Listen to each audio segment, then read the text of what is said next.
दोस्तों नमस्कार, आदाब, सत श्री अकाल। न्यूज क्लिक के कार्यक्रम न्यूज मंथन के इस एपिसोड में आपका स्वागत है।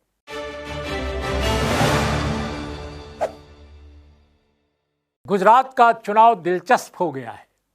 ऐसे जुमले मीडिया में खूब नजर आते हैं, खूब उछलते हैं। लोग अक्सर लिख दिया करते हैं कि गुजरात का चुनाव बहुत दिलचस्प मोड़ पड़ा गया है। पर सच यह है दोस्तों, जितना मैंने गुजरात को समझने की कोशिश की है, कि गुजरात का चुनाव मुकाबले के हिसाब से अभी उतना दिलचस्प नहीं नजर आ रहा है, जबकि चुनाव यानी मतदान की तारीख बिल्कुल पास आ गई है। सिवाय इसके कि इस बार यहां केजरीवाल साहब की आम आदमी पार्टी पिछले चुनाव के मुकाबले कुछ ज्यादा शिद्दत से चुनाव लड़ती नजर आ रही है। एक नया दिलचस्प पहलू सिर्फ यही है, पिछले चुनाव में 29 में 28 सीटों पर आम आदमी पार्टी के उम्मीदवारों की जमानत जब्त हो गई थी। 29 सीटों पर वो लड़ी थी। इस बार वो खाता खोलने की स्थिति में बताई जा रही है। गुजरात की 182 सदस्यीय विधानसभा में भारतीय जनता पार्टी को पिछली बार 99 सीटें मिली थीं, 100 में एक कम। पर वो सरकार बनाने में कामयाब हो गई, क्योंकि कांग्रेस पार्टी को 77 सीटें मिली, 77 सीटें मिली। कुल मिलाकर जो शेष सीटें थीं वो निर्दलियों और जो विद्रोही किस्म के कुछ उम्मीदवार खड़े थे उनको प्राप्त हुई। उनमें से ज़्यादातर को भारतीय जनता पार्टी ने मैनेज कर लिया, यानी उनका प्रबंधन कर लिया, अपने में समेट लिया। भाजपा को तब 49% वोट मिले और कांग्रेस को तकरीबन 42%। भाजपा को 2012 के मुकाबले में 2017 के चुनाव में 16 सीटों का घाटा हुआ और कांग्रेस को 16 सीटों का फायदा। यानी देखा जाए तो कांग्रेस जीतते जीतते हार गई और भाजपा हारते हारते जीत गई, और उसके कारण भाजपा अब 27 साल से सत्ता में है। इसलिए जनता में, समाज में एंटी इनकम्बेंसी का होना बीजेपी के खिलाफ लाजमी है। अन्य प्रदेशों की तरह गुजरात में भी गवर्नेंस के स्तर पर भारतीय जनता पार्टी का रिकॉर्ड कभी बहुत अच्छा नहीं रहा, कभी नहीं रहा। पर सांप्रदायिक ध्रुवीकरण की उस्ताद पार्टी के तौर पे उसने गुजरात को बहुत पहले ही अपनी प्रयोगशाला बना लिया था। इसका फायदा वो आज तक उठाए जा रही है, और सांप्रदायिक दंगे रहे हों या मोरबी जैसी हाल की दुर्घटना, हर मामले में उसकी गवर्नेंस की विफलता और किसी समुदाय, किसी पक्ष के लिए उसका खुलकर उतरना, न्याय के हर पैमाने के खिलाफ जाकर बिल्कुल साफ साफ दिखता रहा है। बिल्किस बानो का मामला। लेकिन इसके बावजूद विपक्षी दलों की निष्क्रियता के चलते वो एंटी इनकम्बेंसी को निष्प्रभावी बनाने में कामयाब होती रही है। कोई आश्चर्य नहीं दोस्तों कि अगर वो इस बार भी कामयाब हो जाए, लेकिन मैं प्रेडिक्शंस नहीं करता। इसलिए मेरा मानना है कि चुनाव को चुनाव की तरह लिया जाना चाहिए और देखना चाहिए कि कौन पार्टी किस तरह चुनाव लड़ रही है। दोस्तों, सबसे बड़ा कारण है मुख्य विपक्षी पार्टी का, कांग्रेस का, यानी मुख्य विपक्षी पार्टी कांग्रेस है। इस बार के चुनाव में पहले की तरह प्रोएक्टिव नहीं दिखना, यह बड़ा कारण है। अगर भारतीय जनता पार्टी को इस बार भी कामयाबी मिलती है तो कांग्रेस चुनाव तो लड़ रही है, अनेक सीटों पर लड़ रही है, और मुझे मालूम है, आपको भी मालूम है दोस्तों, और जो गुजरात के लोग हैं वो तो हमसे आपसे ज्यादा जानते हैं कि कांग्रेस के उम्मीदवार भाजपा के प्रत्याशियों को कई सीटों पर कड़ी चुनौती दे रहे हैं और वो चुनाव जीत भी सकते हैं।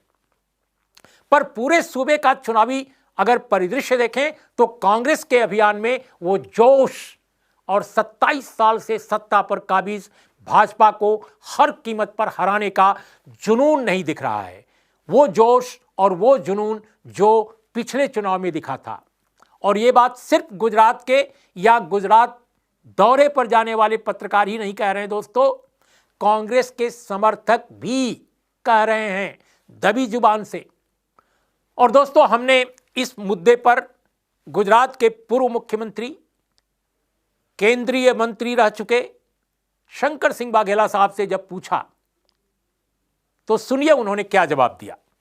यहाँ के वोटरों का दिमाग भी चल रहा है, वो एंटी बीजेपी है, एंटी इनकम्बेंसी। 25-27 साल से जो पार्टी शासन में है, वो इतने इतने पूरे देश की बीजेपी को गुजरात में लगाया है, पूरा संघ परिवार लगा है, जी फिर भी मेजोरिटी में बीजेपी नहीं जा रही है।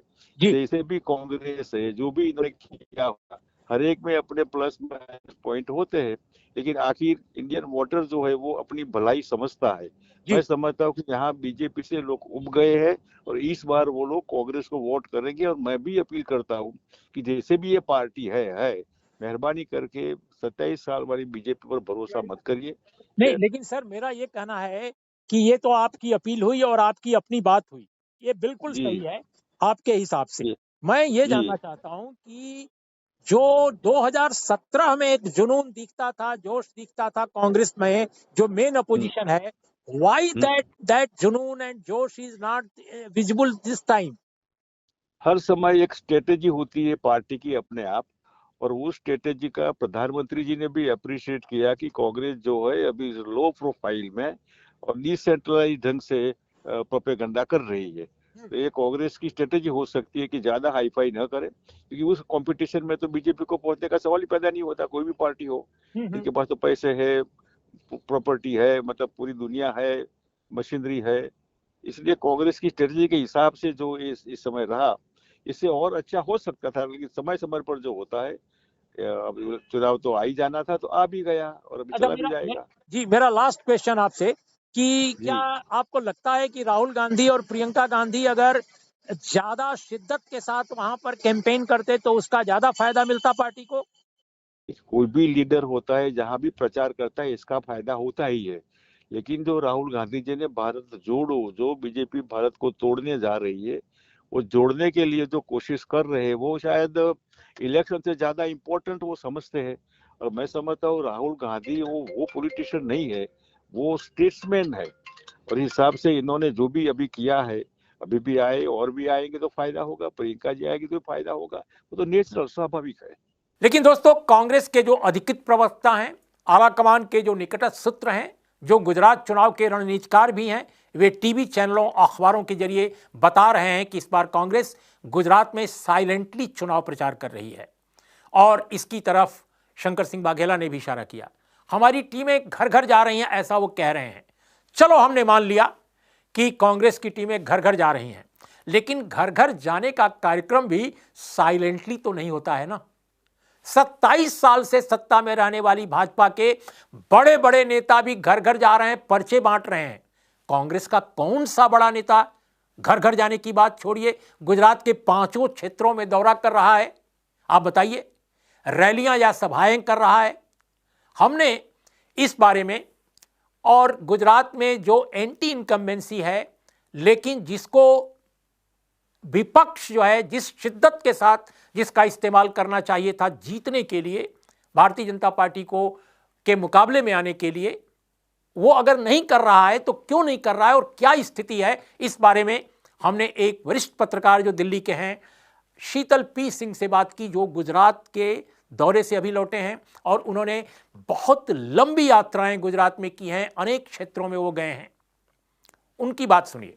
गुजरात में ऐसा तो नहीं है कि वहाँ महंगाई नहीं पहुँची है, ऐसा भी नहीं है कि वहाँ जो आय का असंतुलन है हमारे देश में, जो हमारी नीतियों के तहत है, जिसमें कुछ लोगों के पास सारा संकेंद्रण है और बहुत सारे लोगों के पास बहुत कम है या वो और कम होता जा रहा है। बेरोजगारी नहीं है या और समस्याएं नहीं हैं, जो सरकारी स्वास्थ्य सेवाएं हैं या सरकारी शिक्षा व्यवस्था है उसमें कमियां नहीं हैं। ये सब चीज़ें वहाँ भी हैं जैसे पूरे देश में है। ये सही है कि गुजरात की सकल आय तुलनात्मक रूप में काफ़ी बेहतर है। पर कैपिटा इनकम $3000 के आसपास है, जो दूसरों राज्यों से बेहतर है, लेकिन ऊपर के बहुत सारे राज्यों में से एक है। लेकिन इसके बावजूद वहाँ बिल्कुल पॉलिटिकल डिसकंटेंट है। वहाँ आदिवासी हैं जो आर्थिक रूप से बहुत पिछड़े हुए हैं, बड़ी संख्या है उनकी, 26-27%। दलित हैं, मुसलमान हैं, और इसके अलावा राजनीतिक रूप से सचेत समाज का भी एक हिस्सा है। बहुत सारे नॉन रेजिडेंट इंडियंस जो हैं रिप्रेजेंट करते हैं गुजरात को, उनमें बहुसंख्या जो है वो जरूर भारतीय जनता पार्टी की समर्थक है, बहुत सारे कारणों की वजह से। लेकिन ये भी सच है कि ये डिसकंटेंट बहुत बड़े हिस्से में अवेलेबल है। अब राजनीतिक रूप से इसको जो एड्रेस करने का काम विपक्ष को करना है, जैसे वहां खासकर विपक्ष रहा है लगातार कांग्रेस, वो उस काम को कितना कर पाई है और उसको चुनाव की मतपेटियों तक कितना ले जा सकती है, ये देखने वाली बात होती है चुनाव के दौरान हम में से किसी भी रिपोर्टर के लिए। तो मैंने ये पाया कि कांग्रेस ने पिछले वर्षों में वहां इस काम को उस तरह से अंजाम नहीं दिया है। लोगों के बीच उनको चेतना से लैस करने का काम इन सवालों पर, और फिर उनको एक ऐसी स्थिति में बदलने का जिसमें वो सरकार के विरुद्ध अपनी राय को मतपेटी में प्रकट करें, वो काम वहाँ नहीं हुआ है। 6 महीने पहले से केजरीवाल साहब ने जाके वहाँ थोड़ा हल्ला गुल्ला शुरू किया, तो उन्हें वहाँ इत्तेफाक से एक वहाँ का एक सोशल सेक्शन जो आप सब हम जानते ही हैं, पटेल नाम से है, जिसके मुख्यमंत्री भी हैं, पहले भी मुख्यमंत्री रहे हैं, उसके पहले बहुत सारे बड़े नेता वहाँ से रहे हैं। सरदार पटेल का नाम सबसे ज़्यादा लिया ही जाता है, हालांकि वो कांग्रेस के थे, लेकिन अब तो लगता है कि उसे भारतीय जनता पार्टी ने अंगीकार कर लिया है। तो पटेल वहाँ की एक बहुत मेजर कम्युनिटी है, जो जैसा कि हर हमारे उत्तर भारतीय राज्यों में और देश के अन्य राज्यों में भी होता है कि जो इस तरह की बड़ी संख्या वाली और सामाजिक प्रभाव वाली कम्युनिटीज़ होती हैं, वो दखल रखती हैं राजनीति में और कब्जा चाहती हैं। वो उनमें अलग एक डिसकंटेंट था, उसके एक हिस्से को एड्रेस किया है केजरीवाल ने, लेकिन बाकी हिस्से को जो पहले से था उसको भारतीय जनता पार्टी अपने पास वापस ले गई, जबकि अगर कांग्रेस वहां सक्रिय होती तो शायद वो उनके पास आना चाहिए था। तो ये जो आप कह सकते हैं विपक्ष की अनुपस्थिति ने भारतीय जनता पार्टी की उपस्थिति को वहां बहुत मजबूत किया है। ये वहां की मुख्य राजनीतिक स्थिति है। दोस्तों, गुजरात भौगोलिक तौर पे अगर देखा जाए तो 5 रीजन उसके हैं, 5 क्षेत्र हैं, सौराष्ट्र और कच्छ, नॉर्थ गुजरात, सेंट्रल गुजरात और साउथ गुजरात। अगर सौराष्ट्र और कच्छ को मिला दीजिए तो 4 क्षेत्र हैं। सौराष्ट्र में राजकोट सहित 11 जिले आते हैं। कच्छ का क्षेत्रफल बड़ा है पर आबादी कम है, इसका प्रमुख केंद्र भुज है। उत्तरी गुजरात में गांधीनगर, बनासकांठा, मेहसाना और पाटन आदि आते हैं। मध्य गुजरात में बड़ोदरा, खेड़ा, आणंद, अहमदाबाद और दाहोद आते हैं, जबकि दक्षिण गुजरात में सूरत, भड़ोच, नवसारी, डांग, वलसाड़ और वापी जैसे इलाके आते हैं। 182 सीटों की गुजरात असेंबली में सबसे अधिक सीटें सेंट्रल गुजरात और उसके बाद महाराष्ट्र, सौराष्ट्र और कच्छ में हैं। पिछले चुनाव में दोस्तों कांग्रेस ने सौराष्ट्र कच्छ इलाके में चमत्कार किया, उसने यहां 30 सीटें पाई, जबकि भारतीय जनता पार्टी को सिर्फ 23 सीटें मिली। गुजरात चुनाव में भाजपा 99 और कांग्रेस 77 का आंकड़ा पर जो टिकी, उसकी वजह सौराष्ट्र के समीकरण ही थे। ऐसे में सवाल उठता है, क्या कांग्रेस 2022 में भी सौराष्ट्र का अपना वो रिकॉर्ड कायम रख सकेगी? 2017 में कांग्रेस को सौराष्ट्र में ज्यादा सीटें मिलने का सबसे बड़ा जो कारण बताया गया वो था पटेल समुदाय में उससे गहरी नाराजगी। हार्दिक पटेल की अगुवाई वाला आरक्षण आंदोलन हो या पटेल किसानों व्यापारियों की अलग अलग कारणों से नाराजगी हो, सबका उस चुनाव पर असर पड़ा, ऐसा माना जाता है। भारतीय जनता पार्टी ने अपनी उस कमजोरी को दुरुस्त करने की बीते 5 सालों में हर चंद कोशिश की है। उन्होंने भूपेंद्र पटेल को मुख्यमंत्री बनाने और हार्दिक को कांग्रेस से अलग कर अपने साथ लाने जैसे अनेक कदम उठाए हैं। राज्य प्रशासन में पटेल समुदाय का प्रतिनिधित्व भी बढ़ाया है। बीते 5 सालों में कांग्रेस ने संगठन और गोलबंदी के स्तर पर ऐसा कुछ भी नहीं किया जिसके आधार पर कहा जा सके कि सौराष्ट्र में वो पहले जैसा प्रदर्शन कर सकेगी। संगठन का हाल तो ये रहा कि कांग्रेस की गुजरात राज्य कमेटी का लंबे समय तक पुनर्गठन ही नहीं रहा, उसका पुनर्गठन ही लंबित रहा। गुटबाजी के चलते संगठन निष्क्रिय पड़ गया। कोरोना दौर में अहमद पटेल की आकस्मिक मौत से भी गुजरात में कांग्रेस को संभालने और मार्गदर्शन करने वाला कोई नहीं रहा। शंकर सिंह वाघेला पार्टी छोड़ चुके थे और उम्र के हिसाब से भी अब वो 80 पार कर रहे हैं। ठेठ कांग्रेसी भी नहीं रहे हैं अगर देखा जाए तो, जो पुराने अनुभवी हों। ऐसे में गुजरात कांग्रेस के पास कोई एक ऐसा गतिशील और प्रभावी नेता नहीं रह गया है या प्रभावी नेताओं की टीम नहीं रह गई है जो समूची पार्टी को लीड करने की क्षमता डेवलप कर सके। अलग अलग क्षेत्रों के अलग अलग नेता जरूर हैं जिनके बीच दोस्ती कम और झगड़े ज्यादा हैं। चुनाव घोषणा से पहले और घोषणा के बाद कांग्रेस के केंद्रीय नेताओं की तरफ से गुजरात में कितने दौरे हुए दोस्तों, उंगलियों पर गिने जा सकते हैं। चुनाव घोषणा के बाद राहुल गांधी ने समूचे गुजरात में अब तक सिर्फ 2 सभाएं की हैं। पदयात्रा के कारण उन्होंने हिमाचल और गुजरात के चुनाव को लगभग नजरअंदाज कर दिया। अब उनकी इस रणनीति और सोच पर लोगों में अलग अलग राय है। आपने जैसा सुना है अभी 2 व्यक्तियों की बात, खासकर शंकर सिंह वाघेला की, पर गुजरात के जिन कुछ कांग्रेसियों से मेरी बात हुई, अन्य कुछ कांग्रेसियों से, उनमें 90% का मानना था कि राहुल गांधी और प्रियंका गांधी को गुजरात चुनाव में जमकर कैंपेन करना चाहिए था। अगर राहुल गांधी ने 2017 के चुनाव की तरह यहां कैंपेन किया होता या अभी भी करें तो भाजपा के लिए शायद यह चुनाव उतना आसान नहीं रहेगा या नहीं रहता। सुना जा रहा है कि प्रियंका गांधी 26 या 27 नवंबर के आसपास गुजरात जाएंगी। कोई नहीं जानता कि क्या होगा, लेकिन राज्य में 2 चरणों का मतदान है, 1 दिसंबर और 5 दिसंबर को। 26-27 के बाद जाने का क्या मतलब होगा, यह कांग्रेस के प्रतिभाशाली रणनीतिकार ही बता सकते हैं। ले देकर गुजरात में कांग्रेस के बड़े नेताओं में सिर्फ अशोक गहलोत हैं जो लगातार वहां जमे हुए हैं, लेकिन इस दरमियान भी राजस्थान में उन्हें लगातार डिस्टर्ब किया जा रहा है। अब देखिए दिलचस्प बात कि राजस्थान कांग्रेस में इधर अचानक नया महाभारत छिड़ गया है। अशोक गहलोत को अपदस्थ कर स्वयं मुख्यमंत्री बनने के लिए सचिन पायलट लंबे समय से एक्टिव रहे हैं। इधर उनके समर्थकों का अभियान कुछ और तेज हो गया है। अशोक गहलोत को पार्टी आलाकमान ने कुछ ही समय पहले अभी अध्यक्ष पद के चुनाव के दौरान काफी ह्यूमिलिएट किया, लेकिन उन्हें मुख्यमंत्री पद से हटाया नहीं जा सका। गुजरात चुनाव की घोषणा के बाद अशोक गहलोत को आलाकमान ने उनके पड़ोसी राज्य का प्रभारी भी बना दिया। ठीक उसी तरह जैसे छत्तीसगढ़ के मुख्यमंत्री भूपेश बघेल को हिमाचल चुनाव का एक तरह से प्रभारी बना दिया गया था, और बघेल ने हिमाचल में काफी मेहनत भी की।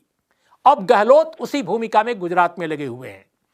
वो गुजरात में दिन रात काम कर रहे हैं, लेकिन राजस्थान में उनके विरोधी उनको लगातार डिस्टर्ब कर रहे हैं। कांग्रेस के वो एकमात्र बड़े नेता हैं जो गांधीनगर से पोरबंदर और सूरत से बड़ोदरा तक लगातार पार्टी के चुनाव कामकाज का संयोजन और संचालन कर रहे हैं। चुनाव में उनकी जिम्मेदारी और सक्रियता के मद्देनजर राजस्थान के उनके कांग्रेसी असंतुष्टों को फिलहाल खामोश रहना चाहिए था, पर इस दौरान भी सचिन पायलट के कुछ समर्थक विधायकों की तरफ से मुख्यमंत्री गहलोत को पद से हटाकर पायलट को पदस्थापित करने की आवाजें उठती रही हैं। इधर एक नया सियासी भूकंप तब आया जब विजय बैंसला नाम के एक चर्चित गुर्जर नेता ने साफ शब्दों में कहा कि अगर गहलोत को हटाकर सचिन को अविलंब मुख्यमंत्री नहीं बनाया गया तो सूबे के गुर्जर किसी हालत में राहुल गांधी की पदयात्रा को राजस्थान में दाखिल नहीं होने देंगे। विजय बैंसला किसान गुर्जर नेता दिवंगत किरोड़ी सिंह बैंसला के बेटे हैं। वो अपने पिता की तरह राजस्थान में गुर्जर राजनीति करने की लगातार कोशिश करते आ रहे हैं, लेकिन अभी तक उन्हें ज्यादा कामयाबी नहीं मिली। गहलोत के खिलाफ उनके बयान से सचिन पायलट ने फौरन अपने को अलग तो किया, लेकिन बैंसला का बयान उनका काफी नुकसान कर चुका है। मुख्यमंत्री पद के लिए बेचैन नेता जैसी उनकी छवि से यह बयान जुड़ गया और सचिन की सफाई के बावजूद गहलोत समर्थक उन पर कांग्रेस विरोधी होने का आरोप मढ़ते रहे हैं। स्वयं गहलोत ने उन्हें गद्दार तक कह डाला। अब कांग्रेस आलाकमान के सामने बड़ा संकट है, वो गुजरात के चुनाव में अपने सेनापति अशोक गहलोत के साथ दिखे या सचिन पायलट के प्रति सहानुभूति जताए। कांग्रेस इस मामले में भी बुरी तरह फंस गई है। राहुल की पदयात्रा कुछ ही दिनों में राजस्थान दाखिल होगी। उससे पहले गहलोत और पायलट खेमे के बीच युद्ध विराम अगर नहीं हुआ तो उनके आपसी झगड़े का असर पदयात्रा पर पड़ना लाजमी है और साथ में गुजरात के चुनाव पर भी। तो आज दोस्तों इतना ही। नमस्कार, आदाब, सत श्री अकाल।